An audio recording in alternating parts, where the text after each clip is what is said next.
What's up, guys? Welcome to the channel, Rockin' the Country. I'm Don. I'm looking forward to that. I'm doing a subscriber request today, and which is what I do like 95% of the time. They tend to be reactions too, not reviews. A review means I know the song, a reaction means I don't, and I don't know this song. And the title is intriguing. It's Prayer in Open D. And that's why I wore my Jerusalem hat, which I bought actually in Jerusalem. Actually, I might have bought this one in Bethlehem, as they say, in the West Bank, which is where Bethlehem is. But this is requested by David Piccolo, or Dave Piccolo. That's what your screen name says. So, Dave, shout out to you. Let's see what Emmylou has. Emmylou, well, she has a gorgeous voice. We know that, and she's a beautiful lady. So let's see what the song "Prayer in Open D."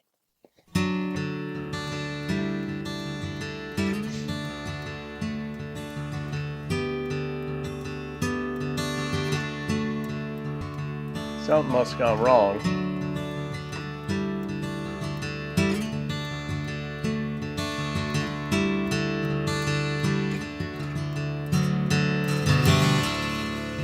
It's pretty. There's a valley of sorrow in my soul, where every night I hear the thunder roll, like the sound of a distant gun, over all the damage I had done. And the shadows filling up this land are the ones I built with my own hand. There is no comfort from the cold of this valley of sorrow in my soul. There's a river of darkness in my blood, and through every vein I feel the flood. I can find no bridge for me to cross, no way to bring back what is lost. So into the night it soon will sweep, down where all my grievances I keep. But it won't wash away the years, or one single heart and bitter tear. And the wrongs of ages I have known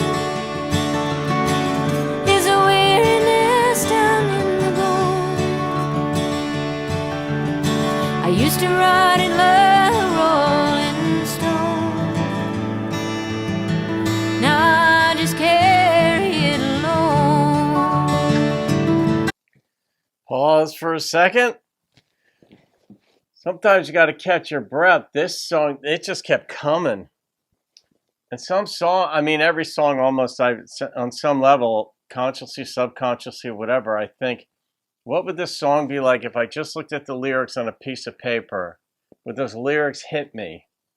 And what is the difference between how those lyrics would hit me with the instrumentation or without it? And I have to imagine that because I'm hearing it with it. But this instrumentation, along with her voice, the instrumentation has to match the lyricism, the lyrics. And this is elevating those lyrics to a whole different stratosphere. Whoever produced this did it right, did it well.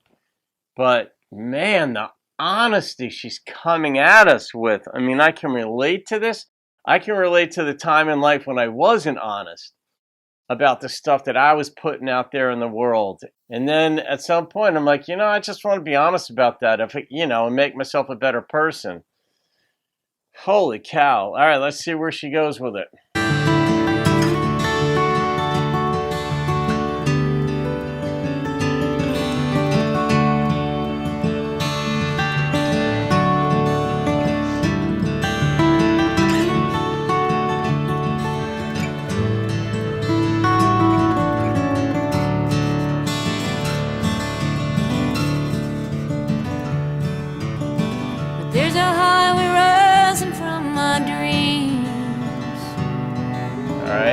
Deep in the heart I know it means,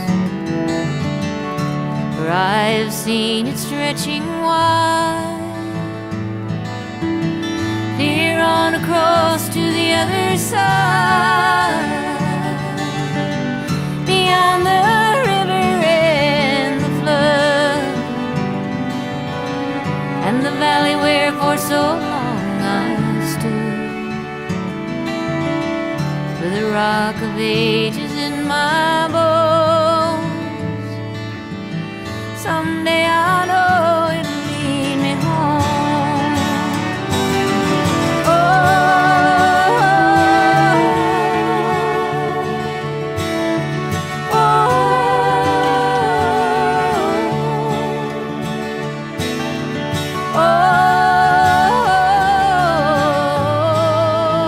Reminds me of something.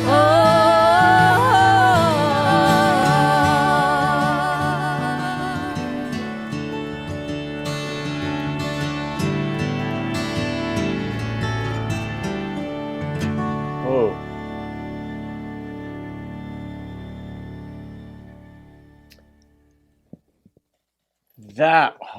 That was so condensed. So, trying to unpack something it's sort of like the density of the sun. It's so like when you read the physics of what they think they understand about the sun, and how just that's what this song was. It was just so tightly packed. Nothing was wasted in the song. Dave Piccolo, good suggestion, man. Prayer in Open D. Had that not been the title, I wouldn't even have necessarily known that this was a prayer, or more or less just a person's depiction of their current state and where they hope to be.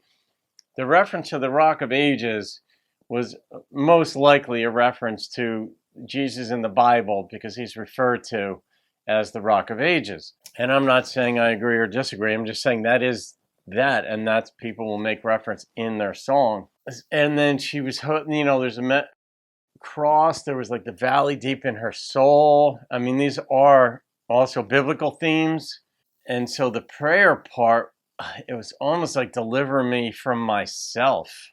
But goodness, it's one of those songs where it could mean so many different. It could be a double entendre. It could be a single entendre. It could be just like direct, go right after. But a song like this, I mean, there could be triple entendres in it. The more you listen to certain songs, the more dimensionality they take on. And I have a feeling this might be one of them. But the way she sang that, and she sang, it reminded me of another song, but I can't remember the way she sang, her tonal quality. There was even harmonies toward the end where it reminded me of another song. And I'll think of it later. I don't know when, but I will. Dave Piccolo. That song was a 10. In my brain, when I'm about to say 10, in a billion calculations or however many go on inside the human brain, for me, I'm like, where was the flaw? Is it worthy of a 9.9, a 9.8, a 9.7? Was there a lyric that didn't work? Was there something that didn't work? Was there some impurity in it? And nothing came to mind whatsoever. So that's going in the playlist of songs of a 10. I think there are about 45 in there now out of the 2,000 songs that I've reacted to or reviewed, because you guys request just incredibly good songs. So Emmylou Harris, Prayer in Open D. Wow. I mean, wow. All right, guys. Subscribe if you haven't. Leave your comments, share it, do what you do, and I'll see you on another video. Have a wonderful day. Keep rocking the country.